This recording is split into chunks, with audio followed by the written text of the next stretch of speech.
Hello everyone. This is Navita More presenting here lesson number 2 of class 9, that is Socialism in Europe and Russian Revolution. Students, as we have already discussed that this chapter is divided into two parts, that is the socialism in Europe and the Russian Revolution. In starting, it was having the three types of ideologies, means the three types of thinking process or the thought process, how the way the people used to think. So they were divided into three categories, that were the liberals, radicals, and the conservatives. Then we had industrialization in Europe, which brought a huge change in the society. Lots of people used to work in the factories, included the women, even the children. Yeah, the children also used to work in that industries. Then socialism in Europe, just because of the industrialization, some problems also occurred. For example, housing facilities, sanitation. These were the problems which occurred during that time, which leads to the socialism. Means socialism means people used to think about that the how the things will be socialized for the everyone, how the profit, whatever it is, that it will be socially uh, available for everyone, where basically the property was into the private hands, and the whatever the profit used to be there, it used to go totally into the private hands. And because of that, the worker class, those who used to work in the production process, they were not getting the profit or share at all. So just because of that, some people came forward. Many were there of liberals and radicals, and those who discuss among this problem. Then they made their own organization. One of the organizations was the Second International, then Labour's Party in Britain, then Socialist Party in France. So these were the parties which were brought by the socialism thought process, and it made a change in the society of Europe. Then also they were failed to form their own government into the Europe. But there was one country where they succeeded to form their government, and that was Russia. Yes, this was Russia. And what leads to what made that socialist party to made their government in Russia? We are going to look into this second topic, that is the Russian Revolution. Then we had a discussion about the empire and the religion of Russia. Yes, 1914, Tsar Nicholas. Yeah, Tsar Nicholas was the king that time, and they used to follow in Russia. The religion was the Orthodox Christianity. Not only the Orthodox Christianity, Protestants were also there, Catholics were also there, Muslims, even the Buddhists were also there. But maximum were the Orthodox Christianity, which was formed by the Greek Orthodox Church. Fine. Then it was discussed that most of the percent of the Russian population was busy with the agricultural process. Yes, the most part of the economy was engaged in the agricultural process, and that was 85%. Yeah, it was the huge enough, and it was much more than the other countries in the Europe. For example, France and Germany. Yeah, in that countries it was 40 and 50% accordingly, but in Russia it was 85%. Okay, student. So today we are going to continue with the part which is after this. So let's have a look into the chapter. We'll see. First, we will see in the textbook. I hope you must have opened your textbook. So that will continue. Students, we have discussed that the industries were at a pocket, just like a pocket into that. Pocket means they were limited and they were prescribed places used to be there. For example, St. Petersburg were there and Moscow was there. So these were the places where the industrial sector used to be there. Craftsmen undertook much of the production, but large factories existed alongside craft workshops. Many factories were set up in the 18 and 90s when Russia railway network was extended. Yes, when railway was extended, it leads to the huge development, or you can say speed up the development sector in the Russia. Obviously, it leads to the transportation, and just because of that, it boomed to the market of steel, iron, coal. Here it is written, and the foreign investment in industry increased. Coal production doubled, iron and steel output quadrupled. Quadruple means four times. Then, by the 1900s, in some areas, factory workers and craftsmen were almost equal in number. First, craftsmen used to be the major in number, but now they are equal in number. Then most industries was the private property of industries. Yeah, industrialist. Government supervised large factories to ensure minimum wages and limited hours of work. Good thing, means there was a supervision that there should be limited hours, even the minimum wages to be given to the laborers, means there will be a prescribed limited, at least you will get this much kind of thing. But there was a problem during the factory, related to factory, it was fairly, it was done. But if it will come to craftsmen's or the handloom industry, it was not that much taken care. But factory inspector could not prevent rules being broken. In crafts unit and small workshops, the working days was sometimes 15 hours. Yeah, it was huge enough. Yes, we are talking about the craftsmen, but during the factory, it was 10 to 12 hours in factories. Accommodation varied from rooms to dormitories. You must be amusing that what does it mean, dormitories?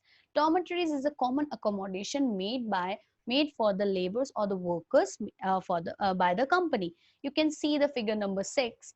It is being given the example, workers sleeping in bunkers in a dormitory in pre-revolutionary Russia. They slept in shifts and could not keep their families with them. Yeah, that kind of arrangement used to be there for them. Workers were divided into social group. Yeah, how the social group? Students, we have many divisions in our society. For example, school teachers, you can take an example of school teachers. We have different teachers for different subject. Okay, science different teacher, social different teacher, English different teacher, maths different teacher, social science different teacher. So for every subject there is a separate teacher. So in that time there used to be different category of worker according to the work they carry, or according to the skill they carry, or whatever the work they are engaged in. So they were divided, and it was a division made by them only, and in that, metal workers, those who were involved in the metal workers, obviously railway was there, so metal workers will be there. They used to means they declared themselves as the aristocrat of amongst the category of workers. Aristocrat means the highest rank in the community or the workers society. So they declared themselves as the aristocrat amongst the workers. Then some had strong links with the village from which they came, others had settled in the cities permanently. Workers were divided by the skill. As I have told you, they were divided by the skill. A metal worker of St. Petersburg. Let me tell you, St. Petersburg is the industrialist area. Okay. One more is there, that is Moscow. Metal worker considered themselves aristocrat among other workers. Their occupation demanded more training and skill. Now, let's come on to the women. Women made up 31% of the factory labor. Huge person. They used to work. Forced by the 1914, they were paid less than men. Now, here the discrimination came. Now, although they were working just equal hours to the men, although after that also they were paid half or sometimes three quarters of the men's wage. Division among the workers showed themselves in dress and manners. Even they used to dress up differently according to the work they carry. Some workers form association to help members in times to unemployment or financial hardship, but such association were few. So the new trend was started. The workers used to form their own association to welfare for themselves. Means if any family is facing any problem, so that association will come forward to help them. Nowadays it is quite common, like union, worker union is there in every factory. There is a workers union, they who speaks from the workers side. So it's common nowadays, but during that time it was the new trend, and that's why they were very few. In the countryside they are talking about the village or the sides which are out of the cities. Peasants cultivated most of the land. Yeah, peasants. Now 85% of the land is for the agriculture, obviously peasants were there. But the nobility, the crown, and the orthodox churches owned large properties. Whatever the land used to be there now, it belonged to the church, nobility, and the crown means they are talking about the Tsar Nicholas.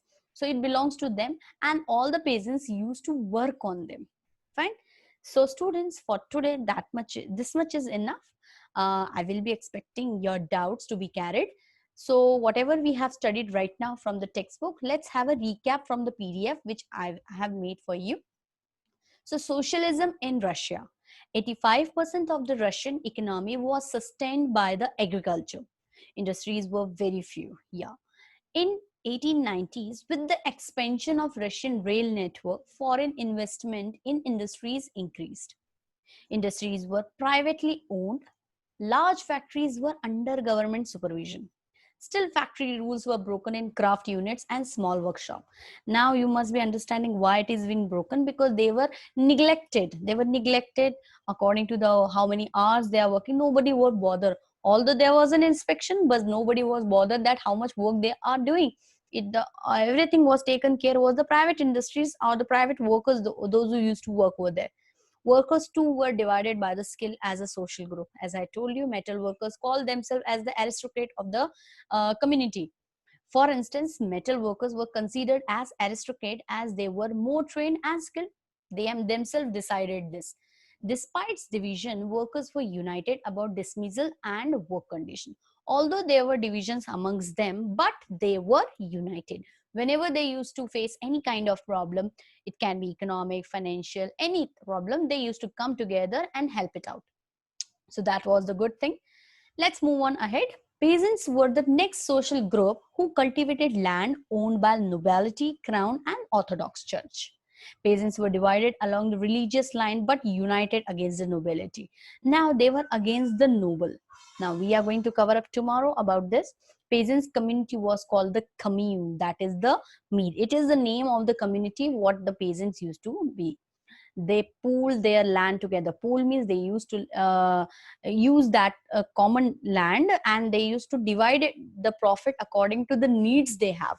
Means for example, any family is having 4 adult member and another family is having 2 adult members, so the share will be divided according to the adult member or the members in the family. Fair enough, good. Then together and later divided on the basis of needs of an individual family. Lenin, a socialist. Yeah, the Lenin will be coming in the next topic. So till now it is fine. I hope you must have understood the topic which we have covered. For your doubts, you can contact me anytime or you can comment down. Thank you and have a nice day. Stay home, stay safe.